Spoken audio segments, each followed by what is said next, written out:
Democracy gives everyone the rights of expression, a passage to a world of freedom, a world that is free, that is fair, equitable, and that is just. But indeed, how just, fair, and equitable is democracy to the people? How economically free are the people in a world of globalization? Join the discussion, have your say here, live on Ben Television on News Punch.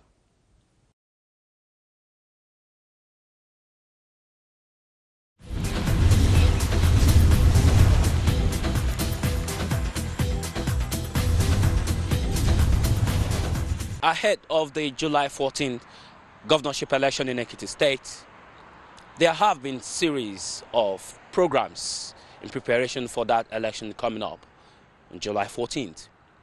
The contest is going to be between the current ruling party, PDP, and of course the opposition party, APC. Today here from London, one of the leading figures in the All Progressive Congress, who is keenly contesting and of course in the race for the ticket and of course for the governorship race, is joining us here live in London, and I'm delighted to be hosting here on this program today Senator Babafemi Ojudu, the special advisor to the president on political matters and governorship aspirant under the All Progressive Congress. He'll be sharing with us on the program today what his vision, what his mission will be for Ekiti State, and of course a couple of other issues. Senator Babafemi Ojudu on the program. It's my pleasure being with you. All right, thanks so much for joining us on the program today. Thank you very much. Quickly, let's start with the declaration. Yes. The declaration was actually a bang. Yeah. And people who thought had not known you have come to realize who you are, especially the criticism that followed, that trailed that declaration. Yeah. How were you able to pull that kind of all-encompassing image-making declaration? Well, you know, I have been on the ground in Ekiti for a long time. I'm not new to Ekiti politics, and I'm not new to Nigerian politics. For quite up to 12 months now, I've set up structures, you know, at the ward level, at the local government level, and at the state level. I've traveled around the state, I've mobilized, and you know, and I have a group of people who are dedicated. It's actually not about me. We have a movement called Ekiti Rebirth Organization, and you know, this organization is established in all the local government, all the wards of the state. It's established in all the major cities of Nigeria, and even in some, you know, capitals of some foreign countries and cities in America. So it's a movement that we have been nurturing, that you know we have been, we have been putting together, and that was our major first outing. Bye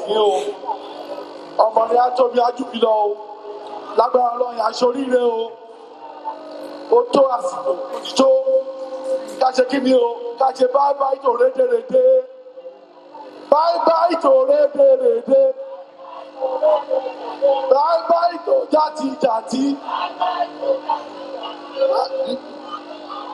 Bye bye to rede. Otito, come on, Lord. Ẹni ẹ̀yẹ, olóòótọ́, oníwà pẹ̀lẹ́ ni àwa ọmọ Èkìtì o. Èkìtì oníwà pẹ̀lẹ́ la yà bí wọ́n ṣe bẹ́ẹ̀ kọ́. Àìjalè, àìṣèjàgídíjàgan, àìmugbó, àìfàjọ̀gbọ̀n, àìṣègbèrè lẹ́bí o, àìwítọ̀nìyàn kú o, ọ̀nì àyẹ̀dígẹ́tẹ̀rà o. Sí APC. My fathers and mothers, my brothers and sisters, the young and the old, great sons and daughters of Ekiti, I come to you today with a heavy heart. I come bearing the cries of the people all over our state. I come carrying the weight of the broken hearts of our people. I come because I've heard your voice, and it's time we do something to save our great state. Our state is broken. Our state has become the comic state. We have become a laughing stock. Our state has been turned into a land of grief, a land of pain. Our people are hungry. Our people are without jobs. Our people are dying on bad roads. Our people need food on the table, not a bridge to nowhere. Our children need a land of hope. Our state needs redemption. Our state needs to be put back on the road to glory. What's wrong? Have we as a people committed? Why must we be the common fodder for the entire nation? Why is a blessed state like ours so poor? What did we do wrong to get here? Can we continue like this? Can we continue like this? Can we continue like this? I hear a resounding no, no. The time has come for us to rescue our state. The time has come for us to come together as a people and say to our oppressors, no more. No more. They shall not pass. The time has come for us to walk away from the sidelines and challenge the rotten heads who have made our state a land of rot. The time has come for us to raise our voices and be heard. I say to you today, in this place, that our time has come. Today, I declare my desire to be the next governor of our great state.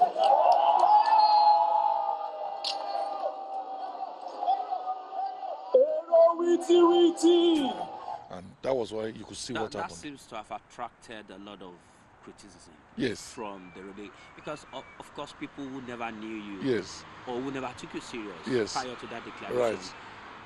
Eventually came to know you more. Your Yes. popularity seems to went above the roof following Yes. that declaration. Right. Yeah.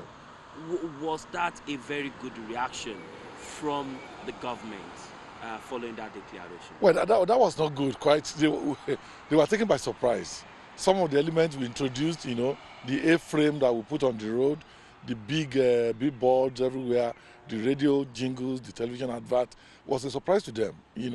Prior to that, what they were saying is, oh, Ojudu doesn't have money, Ojudu is not rich. And I said, it's not about me. I don't have to be rich to lead a movement. The movement is a movement of the people of Ekitis, all over the world who are not happy at what is happening now. And they found me worthy to be their leader. And that's why they call me lead compatriot.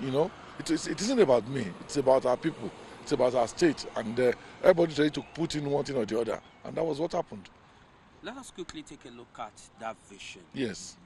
What inspired you into wanting to run for that office? Well, I mean, where there is a problem, I like to find solution. And Ekiti has problems, and we are determined to find solutions to this problem. Now you ask me, what are the problems facing Ekiti State? There's so much poverty. People are poor. They go to bed hungry. There's so much unemployment. Our youths come out of school, they can't find job to do. The environment it doesn't look good at all.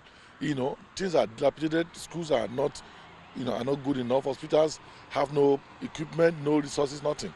So it's each time you look at Ekiti State, it's a very gory picture that you have. And yes, we're educated. We have professors all over the world. We have academics who are pushing their professionals, who are doing great things all over the world. And yet that place remains the way it is. And we decided to come together and find solutions to the problems facing the place. And that's what inspired us. We have no other place to call our own than Ekiti State. Let's take a walk while we do this chart. Yes. One would imagine that the first order you need to scale, you have done very well. Yes. That is the declaration. Declaration, yes. Which was massive. Right. The second order will be the ticket. The primary, which is coming up sometimes in May. Let's take a walk. Are you ready for the long walk? Oh, sure. Why not? I prepared myself for this. I'm a long distance runner. I never say die. I've embarked on struggles in the past and I've come out victorious. Same thing will happen in this one. People are behind me. People are working with me. And that's why I said, unlike what you have in Nigeria, when an individual gets up to say, I want this position. This one is about a movement that we have set up, Ekiti Rebirth Organization, which we call AERO. And they are the one doing the work. As I'm here in London, people are moving from town to town, village to village, ward to ward, canvassing, knocking on doors and distributing materials, sharing our manifestos, sharing my profile, and telling them that this is the right way to go, this is the solution to our problem. If you take a look at the other personalities that are also Yes. trying to get the tickets, somebody did some comparative analysis Yes. and was trying to do an analysis Yeah. regarding you and the SY governor of the Ekiti Yes. State in terms of the structure he's got. What structure have you got to match those who have been there before? Well, that's what I've said, that ours is not about an individual who wants a position. We are a movement, and we have designed our structure. We have designed a structure that it's unassailable. You know, we have coordinators in 16 local governments. We have coordinators in 177 wards. We have coordinators in about 3,000 plus polling units who are working day and night. They are not there for the money. They are committed. We daily lecture them. We tell them why they are doing what they are doing, and the kind of commitment they have shown, it's unimaginable. It's not something that I've seen in Ekiti before. You know, when people come out to seek office, people go to them to look for money. Nobody comes to us to look for money. They rather come to contribute to what we are doing. Your structure also included outside Nigeria. of Nigeria. Oh, sure, yeah. In London here, we have Aero UK. You know, we have Aero in US, and we have branches in Atlanta, in Chicago, in New York, in Washington, D.C., Maryland, in Los Angeles, everywhere you can think of. We have in Australia, we have in South Africa, So it's we have in Ghana. So wherever there is an Ekiti person, it brings together every other Ekiti, and we begin to share ideas with them. We begin to mobilize, and we begin to design action programs towards rescuing our people from poverty. We do have some of the Aero movement here who have members who have actually come to welcome the special advisor to the president, and of course one of the very key figures in this contest. We do have them here, and gentlemen and ladies, good to have you here. Thank you very much. I suppose you've come to welcome Senator Babafemi Ojudu. Yes, very well. Absolutely. How well do you know him? Well, I'll just say a few things about him. He's a very honest man, a man of integrity, and a man of few words with many actions. And I think that's what we need. Are you from Ekiti State? No, I'm not. So why do you have that interest in the state? Well, to be honest, I'm an APC member, and Ekiti State, to be honest, is a state that we're very interested in. Yes. Okay. But there's so much potential in Ekiti State. Really? Yes, to tap in. Yeah, so much. And another young woman, lady, also here to welcome the special advisor. Your name, madam? Dr. Mina Parker. Dr. Miriam? Mina Parker. Mina, Yeah. what do you see special about Senator Babafemi Ojudu? Well, he's a very intelligent man. He's very honest. He's a man of the people, and he has great vision for Ekiti State. So, looking at his personality from when he started as a journalist till now being the special advisor to the president, he has track records of great doings and things he had done for the people. He has done for the people, and I know he will do more in Ekiti State. So that's why we're here to support him. Democracy gives everyone the rights of expression, a passage to a world of freedom, a world that is free, that is fair, equitable, and that is just. But indeed, how just, fair, and equitable is democracy to the people? How economically free are the people in a world of globalization? Join the discussion, have your say here, live on Ben Television on News Punch.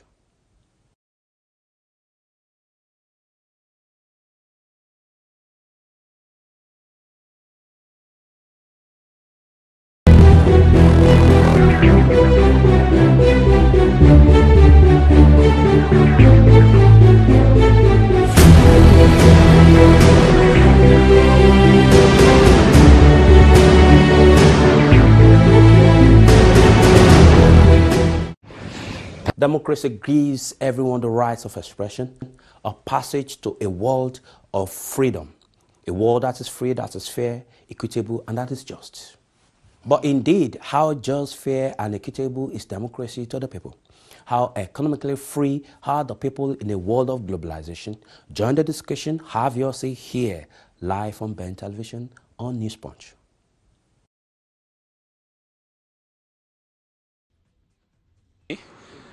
Of course, we've had stories around about one of the children online. I'm sure you must have read it, but I've got a very special friend here. Take a walk with me. Talk to me.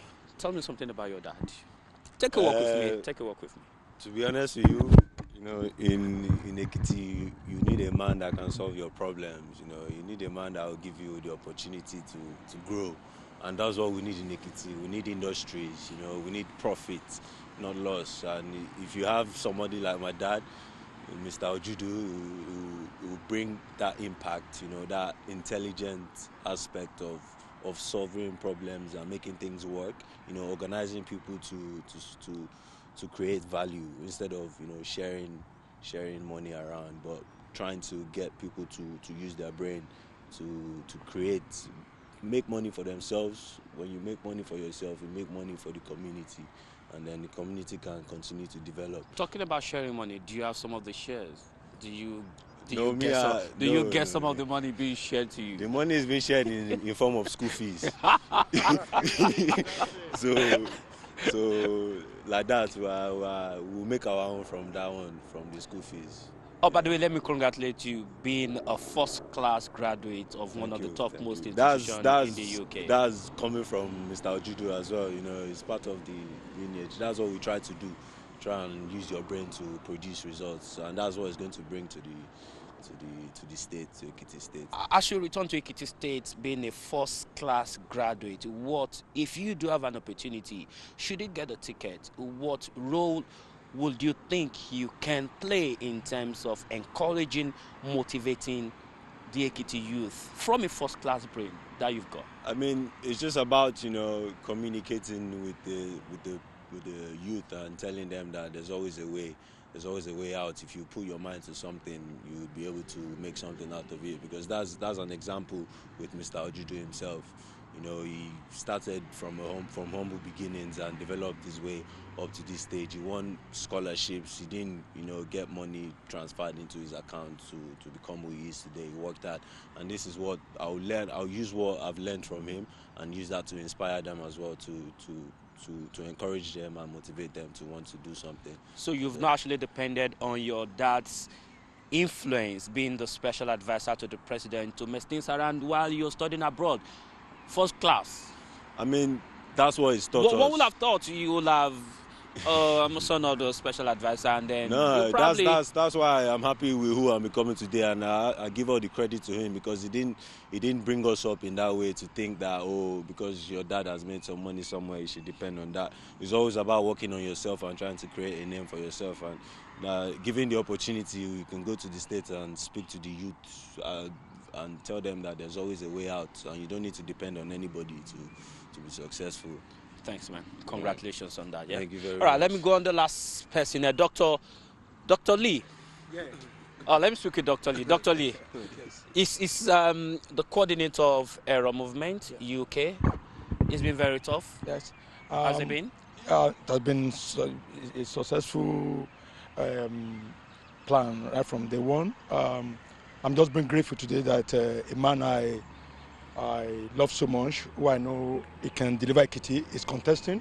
Because when I remember 2 years ago when we were discussing how we can move Ekiti forward, we went to him. He was not interested then, but we have to start begging him and say, you have to come out, because the Ekiti State we know it's not what it is now. Ekiti State has been a state where we call it fountain of knowledge, but it's no longer that way. Ojudu is a man, he's a fisher of man. He teaches people how to fish. I'm one of his best beneficiaries. I remember 20 years ago when I finished my university in Ekiti, when I was doing local politics, and how he has invested in me to learn how to work hard. And when I went to him, he told me what to do, and I had to be hardworking. And today, I'm in England, and I'll be following. I'll be one of his boy. And when I look at the way it is now, I have to come in, and we have to start gathering people in United Kingdom, the Ekiti indigenes, so that we can rally around him, so that because I know him very well. He's a very bold man, and he's balanced as well. Very intelligent. He's fearless. He's a courageous man. And you think he can take Ekiti to the next He level? will transform Ekiti to a better level because he has what it takes to do that. Dr. Lee, thanks so much. Let me take on the last man. Thank you so much, man. Your name? My name is Olatunji David. Why do you think Senator Ojudu is the man who can get this done? The name Ojudu is a name that I've been familiar with since 1996, you know, during the time of the news magazine and all that. You know, I always saw his name come out in the dailies, you know, in news and all that. And I've been longing to, like, okay, who is this man who's always after the betterment of the welfare of the people?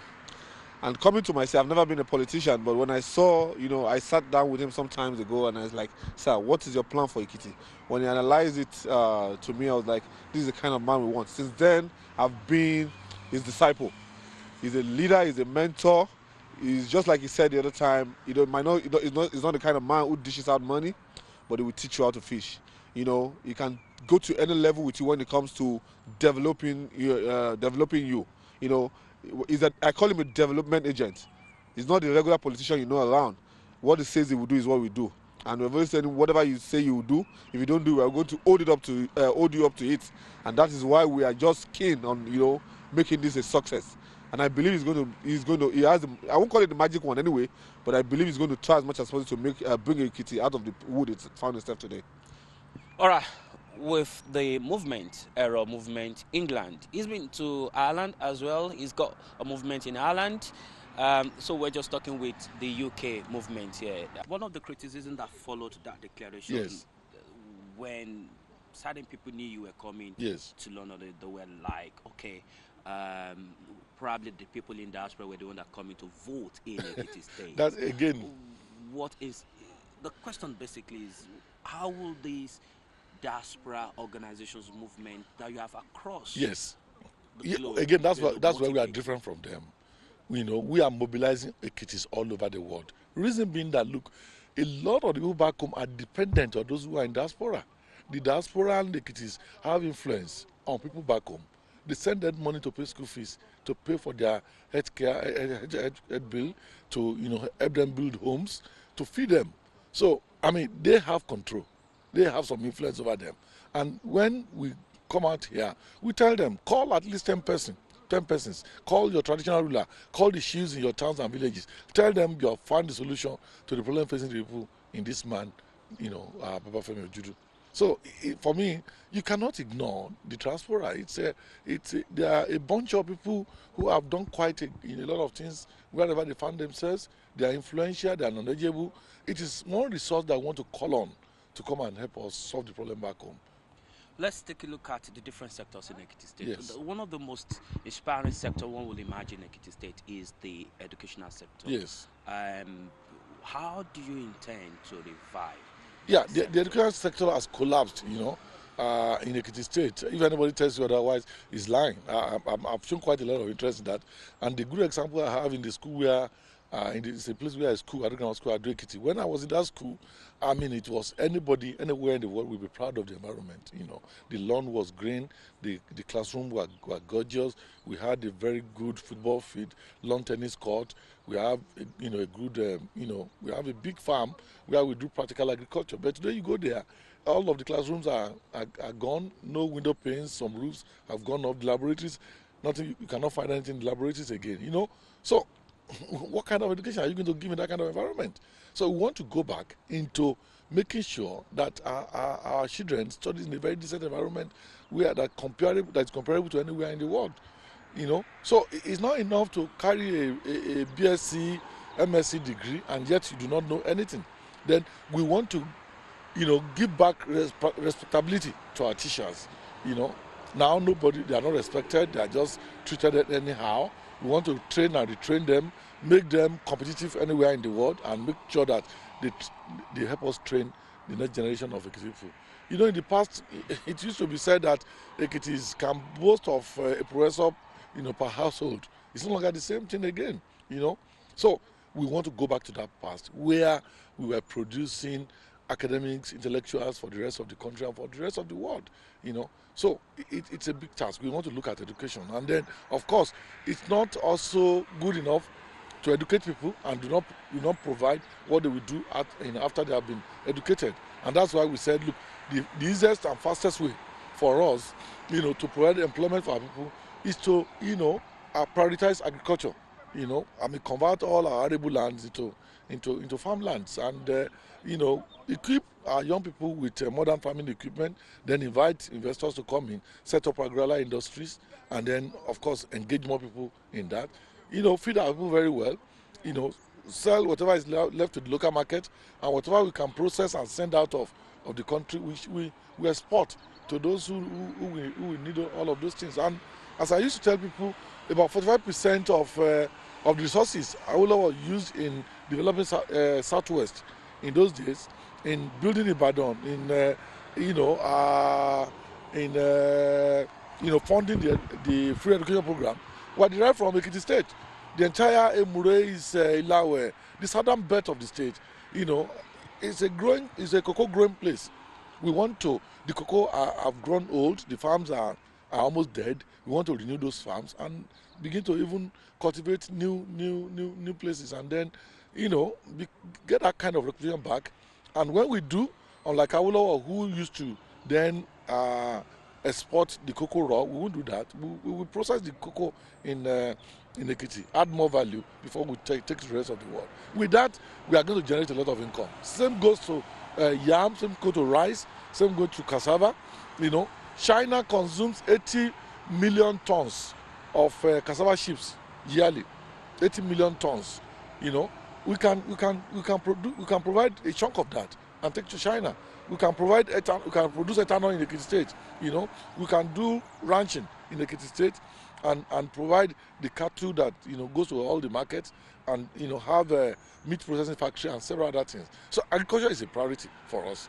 One, because we want to engage the brain and the brawn of our youths, and then of course generate income. You don't generate income by taxing nursery schools, primary school pupils and all of those things. How much are you going to bring out of that? But when you have people going into productivity, when you have people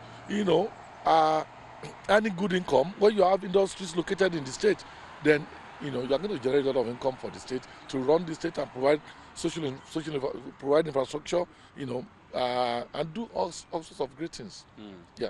So you believe reviving the agricultural sector will be able that's an immediate thing. That's an immediate thing. Yeah. Improve the IGR. Oh, of course.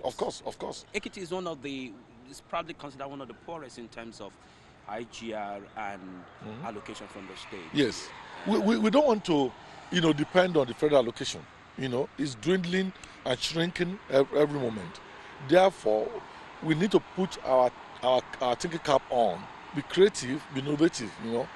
We are going to engage our youth in different areas. Today, as I'm talking to you, if you want to build a house in Ekiti, you have to go to Cotonou, another country, to look for labor. Either to tie your floor, to roof the house, to do your plumbing, to do your electrical features and all of that. And we have young men on the streets who have nothing doing. Why don't you train them to take on those assignments, and then get them to work within the state and some to work outside the state? So we're going to look at the kind of education we are giving to our children in that state and make it functional, not just theoretical education, So you do that, then of course you then look at other areas like sporting, and get them trained in all kinds of sports, those who can sprint, those who can do, this long distance race, those who can play lawn tennis, those who can swim and whatever, those who can design, fashion designing, those who can go into acting, those who can design applications in IT, several things, several opportunities are there. So we're going to look at these areas, and we have written a very good manifesto which everybody have applauded, and that we are sharing across the world to those who care to read it. So we are prepared. And that's why I said it's not about me, it's about a multitude of people, young and old, who are really embarrassed that the state is today. Will you be depending on your person or on the party? Well, this question is this. Yes. The APC, generally, people tend to have been mildly, let me use that word, disappointed, considering the huge expectations with which APC rose to power at the national level, and considering the kind of disappointment people are currently feeling on that scale. Do you think it may impact on whoever gets the ticket, either you or other? No. I think, again, it's about communication. I do not personally see the APC as a disappointment at the national level. I don't. Because I know what we met on ground. I know the plans that are on. I know things that are being done. I was just reading not quite long. From less than 3,000 megawatts of power, we've moved to 7,000 now, which can be delivered by the government. About three years ago, we were importing almost 90% of the rice consumption in Nigeria. But now we are growing. We are cultivating 90% of the rice that we require in the country. By next year, I'm told that we won't export a grain of rice any longer. So we've moved almost 3 million people to the agricultural sector, and things are happening almost in many of the states. So I know things are tough. We are going through a process of change. It cannot be done overnight. Nigerians have to be patient with us. They have to show some kind of understanding. And that is the kind of thing we are preaching. And people know. When you talk about Ekiti, they know that PDP cannot be an alternative in the state. Whatever it is, whatever corruption anybody is putting up cannot be an alternative. They know me. They know what I'm capable of doing. They believe in us. And they know that it's not about me. It's about them. It's about our people. And I'm ready to sacrifice whatever it is I can sacrifice to ensure that we build, a state that all of us can be proud of. Given all circumstances, if the ticket comes to you, yes, are you sure that other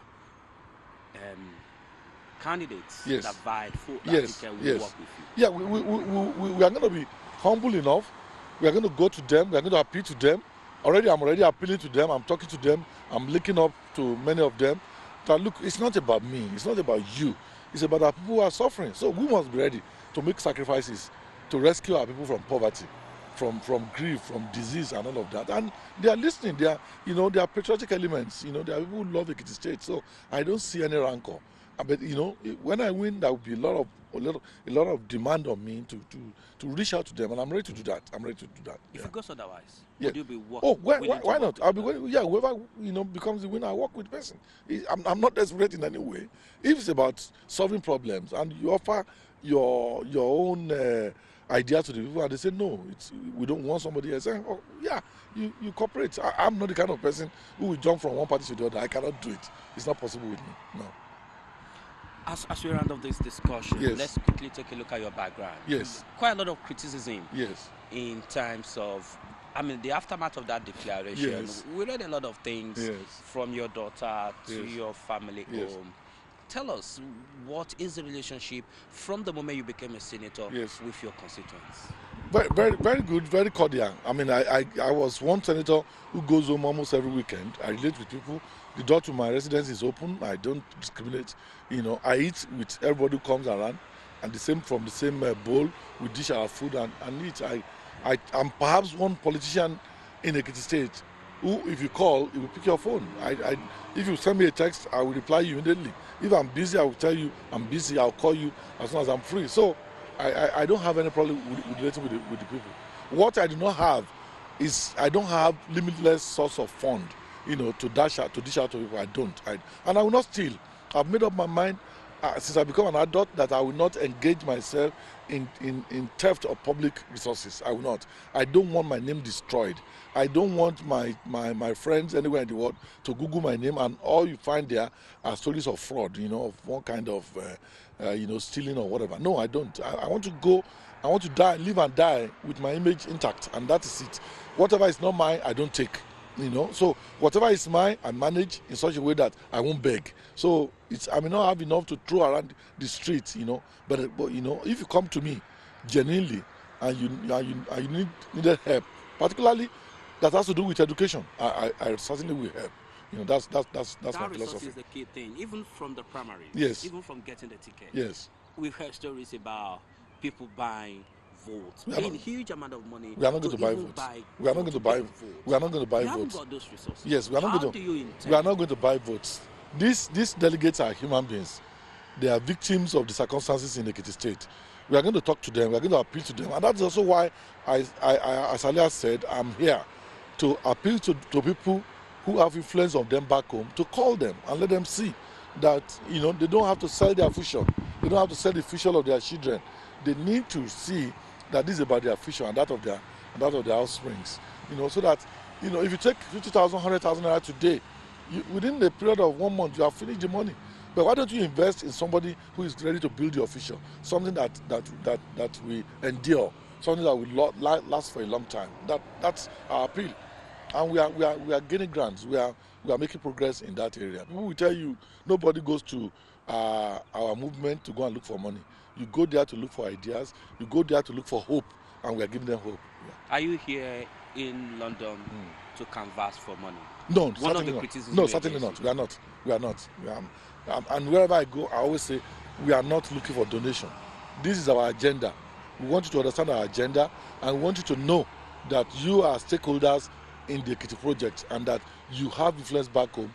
All we need is pick up your telephone, call a number of people and tell them that you have found the man that will solve our problems. That for me is enough. So the meetings here in London and across the world with the government, right. It's not about asking for donation. No. So certainly not.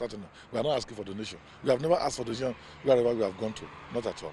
So if you are not looking to raise money abroad from your friends, how do you intend to fund this? That's why I said we have a movement. We contribute.